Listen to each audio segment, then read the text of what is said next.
নমস্কাৰ আপোনালোকক স্বাগতম জনাইছোঁ আমাৰ শিক্ষামূলক ইউটিউব চেনেলটোলৈ। তো স্মাৰ্ট পৰ্টেল 2026 বৰ্ষত UG এডমিশ্যনৰ বাবে কেনেকৈ কৰিব এপ্লাই প্ৰচেছটো A to Z ডিটেইলছত আমি দেখুৱাই দিবলৈ চেষ্টা কৰিম। নিজৰ মোবাইলতে আপোনালোকে আবেদন কৰিব পাৰিব এনেধৰণে, ক'তো ফিজ দিবলগীয়া নহয়। প্ৰয়োজনীয় নথিপত্ৰসমূহ আমি দেখুৱাই দিম, কি কি লাগিব, পঞ্জীয়ন প্ৰক্ৰিয়া কেনেধৰণে হ'ব, A to Z বিৱৰণ হ'ব। তো 2026 বৰ্ষত যোনসকলে HS পাছ কৰিছে, তো HS পাছ কৰাৰ পিছত যিহেতু আপোনালোকে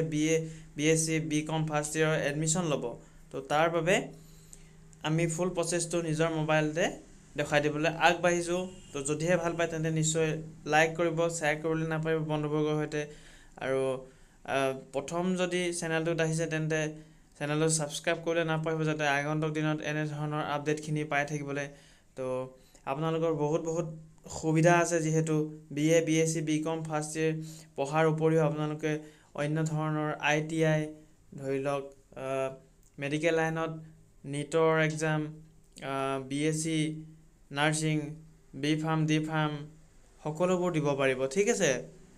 আমি আজি স্মাৰ্ট পৰ্টেল 2026 বৰ্ষৰ UG এডমিশ্যনৰ বাবে কেনেকৈ নিজৰ মোবাইলতে কৰিব পাৰিব সেইখিনি এবাৰ দেখুৱাই দিবলৈ চেষ্টা কৰিম। তো স্কিপ নকৰাকৈ গোটেইখিনি চাবলৈ চেষ্টা কৰিব। তো পোনপ্ৰথমে গুগলত আপোনালোকে স্মাৰ্ট পৰ্টেল বুলি চাৰ্চ কৰিব। মই ডেছক্ৰিপশ্যনত লিংকটো দি দিম, ডাইৰেক্ট ক্লিক কৰিলে আপোনালোকে এই পেজখন অ'পেন হ'ব। ইয়াতে আপোনালোকে এডমিশ্যন ছেশ্যন 2026-27ৰ বাবে দিয়া আছে, যিহেতু Assam state higher education admission portal, যিহেতু ইয়াতে এপ্লাই ফৰ এডমিশ্যন দিয়া আছে। তো পোনপ্ৰথমে আপোনালোকে এনাউন্সমেণ্টটো চাব পাৰিব, ইয়াতে গোটেইখিনি দিয়া আছে একাডেমিক ইয়েৰৰ বাবে। তো পোনপ্ৰথমে আপোনালোকে ৰেজিষ্ট্ৰেশ্যন কৰিব লাগিব, apply for admission, join our admission session 2026-27 academic cycle and save ইউৰ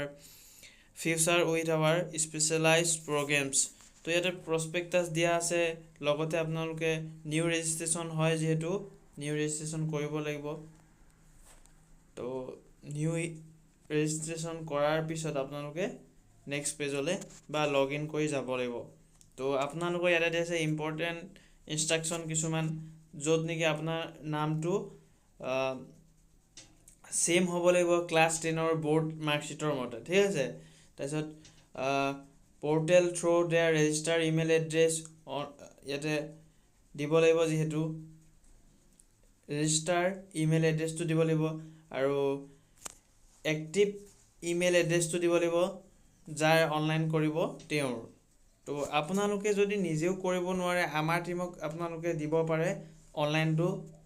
যদি ঘৰতে বহি কৰাম বুলি ভাবিছে তেন্তে আমাৰ টীমক যোগাযোগ কৰিও আপোনালোকৰ অনলাইনসমূহ কমপ্লিট কৰিব পাৰিব। তো তাৰ বাবে আপোনালোকক এটা নাম্বাৰ দিছোঁ, 9864412136ত আপোনালোকে হোৱাটছআপ কৰিব। তো আপোনালোকৰ ঘৰতে বহি অনলাইনসমূহ কৰি দিয়া হ'ব। ঠিক আছে, এইটো অনলাইনৰ বাবে আপোনালোকৰ ফিজ এটা ল'ব, তেওঁলোকক সুধি ল'ব পিছত। তো কেফে হয়, যিহেতু তেওঁলোকে অনলাইনসমূহ ঘৰতে বহি আপোনালোকক কমপ্লিট কৰাই দিব পাৰিব। ডকুমেণ্টখিনি দিলেই হৈছে, কেৱল ডকুমেণ্ট কি লাগিব আমি সেইখিনিও ক'ম। তো please double check all details before clicking the final submit button in the application form. তো আপোনালোকে ফাইনেল ছাবমিট কৰাৰ আগতে ডাবল চেক কৰি ল'ব, যাতে শুদ্ধ হৈছে নে ভুল হৈছে। তো ৰেজিষ্ট্ৰেশ্যনৰ বাবে অথবা ক্ৰিয়েট এন একাউণ্টৰ বাবে ইয়াতে চাব। যদি আপোনালোকৰ অলৰেডি আছে তেন্তে লগ ইন হেয়াৰত ক্লিক কৰিব, যদি নাই তেন্তে এপ্লিকেশ্যন নাম্বাৰ ইয়াতে এপ্লিকেশ্যন ফুল নেম দিব, গোটেইখিনি দিব, তাৰপিছত আপোনালোকৰ অনলাইনটো কমপ্লিট কৰাব। ঠিক আছে, তো নামটো লিখি দিব, কালাম। আপোনালোকৰ নিজৰ নামখিনি মোক গোটেইখিনি ডিটেইলছ ফিল আপ কৰি লওঁ, তাৰপিছত আপোনালোক দেখুৱাইছে ডেট অফ বাৰ্থটো ইয়াতে দিব, কি হয় মন দিব, গোটেইখিনি আপোনালোকে দিব পাৰিব। ঠিক আছে, এইখিনি দিয়াৰ পিছত ফুল নেমটো দিব আপোনালোকৰ।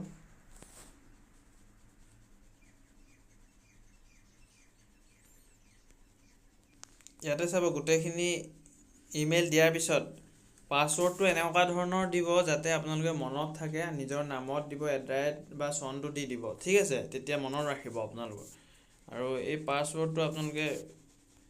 ৰি-এণ্টাৰ কৰিব লাগিব। ইয়াতে এনেধৰণে দিলে সেম হৈ যাব ঠিক আছে মোবাইল নাম্বাৰ দিব আপোনালোকে তো মোবাইল নাম্বাৰটো দিয়াৰ পিছত ক্যাপচা কোডটো দিব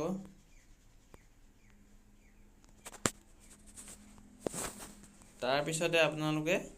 ক্ৰিয়েট একাউণ্টত ক্লিক কৰিব ঠিক আছে ক্ৰিয়েট একাউণ্টত ক্লিক কৰাৰ লগে লগে নেক্সট পেজলৈ ৰিডাইৰেক্ট কৰি দিয়া হ'ব তো ওয়েট কৰিব নেট যেহেতু স্লো আছে অলপ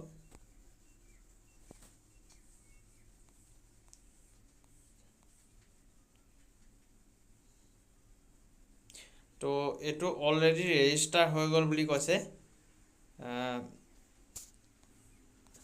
তো ৰেজিষ্টাৰ হৈ গল যেহেতু তো আমি লগ ইন কৰিম ঠিক আছে তো আপোনালোকৰ কমপ্লিট হোৱাৰ পিছত এনে ধৰণে আহিব your account is created successfully please enter the verification code sent to your email বা মোবাইল তো আপোনালোকে দেখা পাব এটা মেসেজ আহি গল যেহেতু মই এবাৰ দেখাই দিছো আপোনালোকক ইয়া মেসেজ আহি গল সেই কোডটো আমি বহাই দিলে হৈ যাব ঠিক আছে তো আপোনালোকৰ মোবাইল নাম্বাৰ আৰু ইমেইলত এটা OTP আহিব সেইকিটা পুট কৰিব তাৰপিছত ক্যাপচা কোডটো দি দিব তাৰপিছত ভেৰিফাই OTP কৰি দিব তো এই কোডটো ভুল হৈছে বুলি কৈছে তো আকৌ এবাৰ দি চাওঁ তো ভেৰিফাই কৰি দিব শুদ্ধকৈ বহুৱাই তাৰপিছত ইয়াতে দেখা পাব আপোনালোকে account verified successfully Euro registration number is এটো আপোনালোকে লিখি ৰাখিব বা স্ক্ৰিনশ্বট কৰি ৰাখিব please keep note of Euro registration number and log in to start Euro application process তো ইয়াৰ পিছত আপোনালোকে প্ৰচেছটো সম্পূৰ্ণ কৰিব পাৰিব ঠিক আছে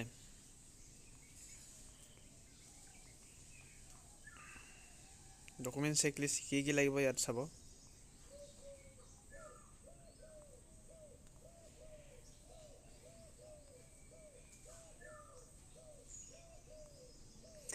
ফটোগ্ৰাফ লাগিব সিগনেচাৰ লাগিব এডুকেশনাল ডকুমেন্ট লাগিব এক্সপেৰিয়েন্স ক্যাটাগৰী এখিনি দিয়া আছে বাকি যদি অসুবিধা হয় এই নম্বৰত আপোনালোকে কন্টাক্ট কৰিব পাৰিব বা WhatsApp হেল্পলাইন হয় তাতে সুধিব পাৰিব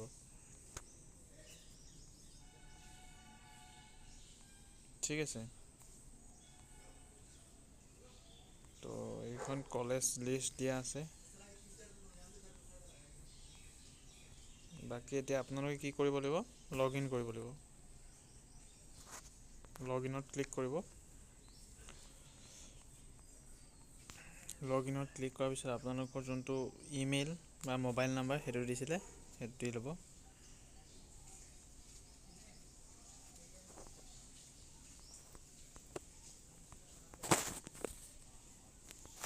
মোবাইল নাম্বাৰ দি দিব পাসওয়াৰ্ডটো দি দিব ক্যাপচা ফিল কৰিব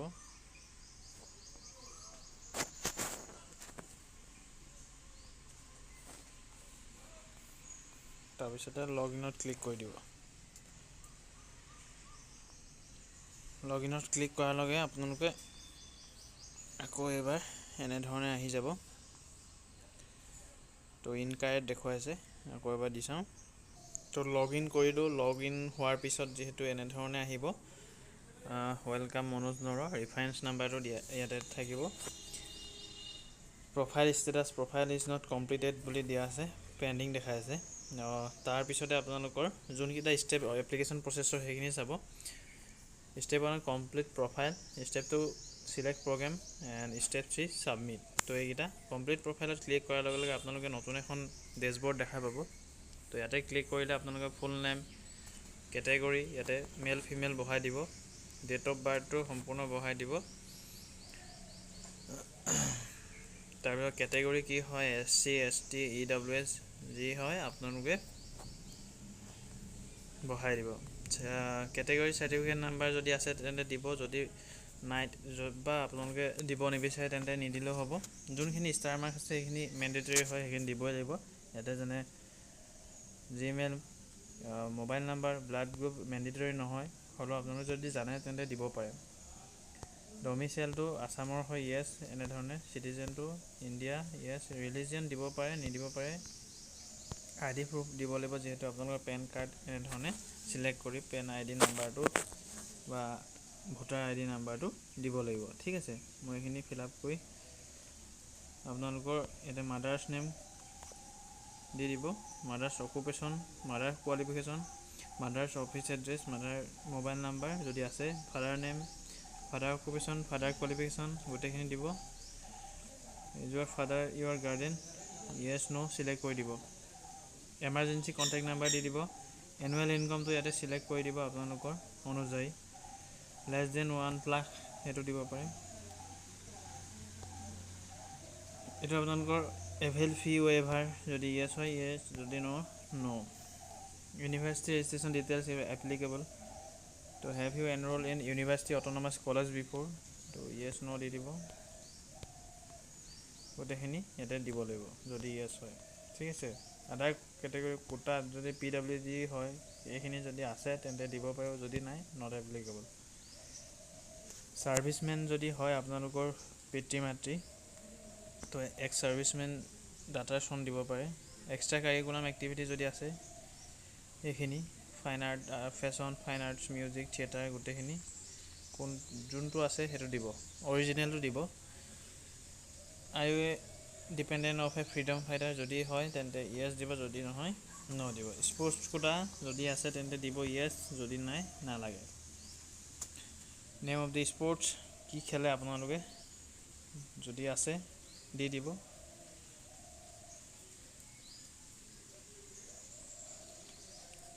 level of participation international national zonal নে ষ্টেট সেইখিনি দি দিব এড্ৰেছখিনি দি দিব address 1 address 2 country state district pincode গোটেইখিনি দি দিব ঠিক আছে লগতে পুলিচ ষ্টেশ্যন ব্লক নেম আৰু যদি ওপৰৰ যোনখিনি এড্ৰেছ তলৰ লগত ছেম হয় পাৰ্মানেণ্টৰ লগত তেন্তে ক্লিক কৰি দিব গোটেইখিনি আহি যাব আৰু ছেভ এণ্ড নেক্সট কৰি নেক্সট পেজলৈ তো গোটেই প্ৰচেছটো দেখুৱাবলৈ যিহেতু আমাৰ কেণ্ডিডেটৰ অভাৱ বা কেণ্ডিডেটৰ যিহেতু ডকুমেণ্ট নাই সেই গতিকে আমি অনলাইনটো ফুলফিল কৰিব নোৱাৰোঁ যদিহে আপোনালোকৰ ইণ্টাৰেষ্টেড আছে তো হোৱাটছআপ নাম্বাৰটো প্ৰথমেই ক'লোঁ সেইটো নাম্বাৰত আপোনালোকে হোৱাটছআপ কৰি ডকুমেণ্টখিনি প্ৰেৰণ কৰি যদি অনলাইন কৰাম বুলি ভাবিছে তেন্তে কৰাব পাৰিব ডকুমেণ্টখিনি কথা আপোনালোকক ক'লোৱে যিহেতু আপোনালোকৰ যদি ছাপৰ্টেড যদি পেন কাৰ্ড আছে বা আধাৰ কাৰ্ড আছে আধাৰ কাৰ্ডটো আজিকালি সকলোৰে আছে আধাৰ কাৰ্ডখন দিব পাৰে বা ৰাচন কাৰ্ড দিব পাৰে আপোনালোকে যদি ফ্ৰী এডমিশ্যন ল'ব বিচাৰে আৰু আপোনালোকৰ নিজৰ যোনখিনি মেট্ৰিক হায়াৰ ছেকেণ্ডেৰী ডকুমেণ্টছ আছে সেই গোটেইখিনি দিব লাগিব আৰু আমাৰ লগত কণ্টেক্ট কৰিলে আমি গোটেইখিনি জনাই দিম বাৰু বা অনলাইন কৰোঁতে আপোনালোকৰ পৰা এখনকৈ খুজিম তো কণ্টেক্ট কৰিব পাৰে তো এনেধৰণে আপোনালোকে প্ৰচেছটো সম্পূৰ্ণ কৰিব পাৰিব ধন্যবাদ নেক্সট ভিডিঅ' লগ পাম